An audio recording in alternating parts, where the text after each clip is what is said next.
Digital game addiction, a threat to children and adolescents, experts. In light of their easy access to them via mobile phones and computers. Subscribe and like. The health. Digital game addiction, a threat to children and adolescents, experts. In light of their easy access to them via mobile phones and computers. The technology revolution has changed our daily lifestyle and habits over the years with many inventions.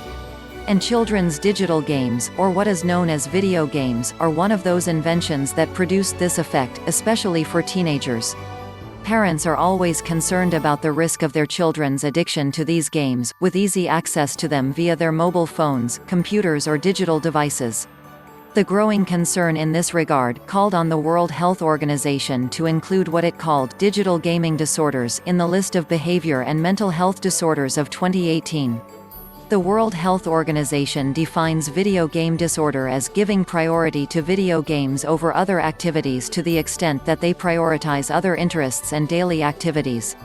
In a meeting with Anatolia, Ercan Dalbodak, Associate Professor of Psychiatry, described video game disorder as one of the most common psychological problems.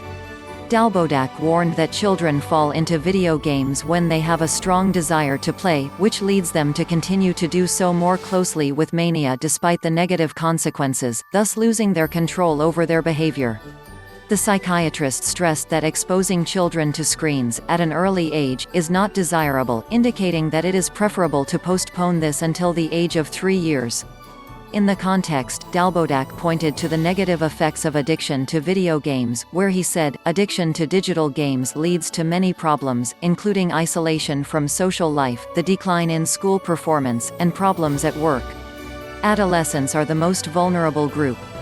The psychiatrist pointed out that the age group between 10 to 21 years is the most vulnerable, pointing out that his clinic owners are mostly parents of adolescents who complain about their children's excessive playing, especially gambling games. He said, play disorder is common among children who suffer from lack of focus, hyperactivity, and increased impulsivity or tendencies to depression or anxiety. According to Dalbodak, although preventing children from being exposed to screens is not possible in our present world, parents should keep their mobile phones, tablets and regular computers away from their children and prevent them from taking them to their bedrooms.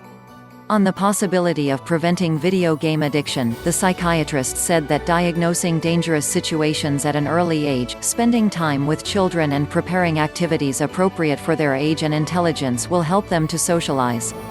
On the other hand, the mother of a 9-year-old boy who suffers from excessive play told Anatolia that her son is in a state of anger when she tells him that the time to play with the tablet computer is over. The mother, who requested anonymity, explained that her son is shy and communicates with others less than his peers. My son is having difficulties playing games other than the digital ones with his friends. He gets bored quickly. This is not his own thing, but most of his peers have the same problems, they don't know how to play abroad. The mother explained that she was trying to encourage her son to speak and to be socially active in reality. Switching from natural to artificial exploration.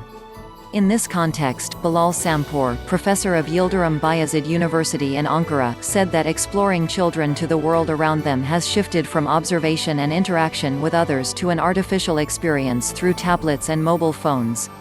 According to Sampour, children should limit as much as possible their digital use to ages 14 to 15.